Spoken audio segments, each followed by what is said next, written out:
राज्याचे दिवंगत उपमुख्यमंत्री अजित पवार यांच्या निधनाबाबत वादग्रस्त वक्तव्य केल्यानंतर बारामतीचे नगरसेवक किशोर मासाळ यांना राष्ट्रवादी काँग्रेस पक्षातून हकालपट्टी करण्यात आली.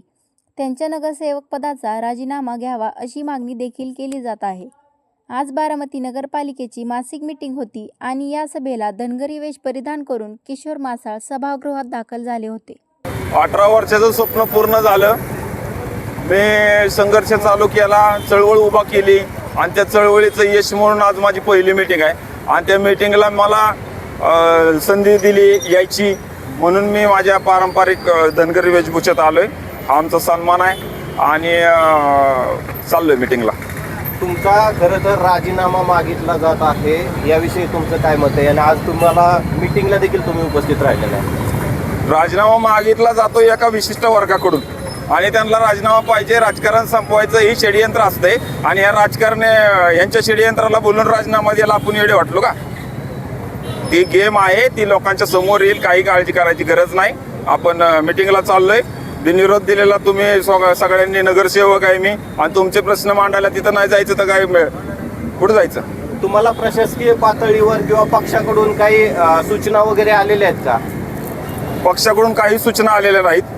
TV चॅनलच्या माध्यमातून जसं अर्धे सेकंदाची टेप वाजवली ती कोणाची काय सिद्ध व्हायच्या अगोदर मला दोषी ठरवला आणि TV चॅनलमधूनच माझी हकालपट्टी केली. तसं काही कुठलाही कोणाचा फोन नाही, कोणाचा अधिकृत पत्र नाही, काय नाही.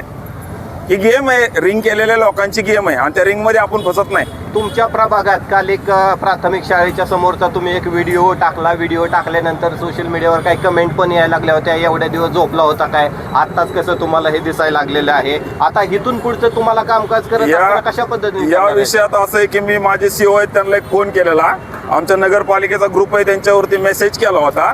शाळा भरली, लेकरांच्या शाळेत तळं साठले आणि तिथं जाऊन प्रशासनाने कुठंतरी त्या लेकरांना जायला अडचण होणार नाही याची काळजी घ्या म्हणलं होतं, पण कोणीही काळजी घेत नाही. बारामती शहरातल्या एका शाळेची ही अवस्था आहे आणि ही महाराष्ट्राच्या पुढे येणं हा माझा उद्देश होता.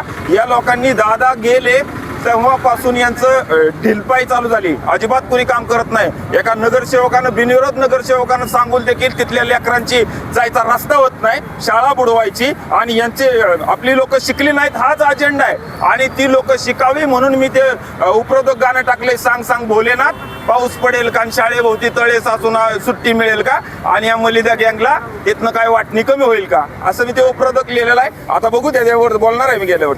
काल पोलीस प्रशासनाला तुम्ही बंदोबस्तासाठी मागणी केली होती, बंदोबस्त तुम्हाला मिळाला का? काही वेगळ्या कमेंट्स आल्या होत्या धमकीवाजा, त्यामुळं मी शहरचे PI चिवड शेट्टी यांचा आभार मानतो. त्यांनी मला आज पोलीस बंदोबस्त दिलेला आहे. पोलिसांचे लोक सकाळपासून माझ्या सोबत आहेत, कुठल्याही प्रकारची अडचणी येणार नाही. माझे मतदार देखील मला सोडवायला आलेले आहेत आणि त्या मतदारांच्या ज्या पद्धतीनं मतदारांना नगरपालिकेच्या सेवा मिळत नाहीत, त्यांच्या लेकरांना शाळेत जाता येत नाही आणि ही लोकांचे प्रश्न सोडवणार कोण?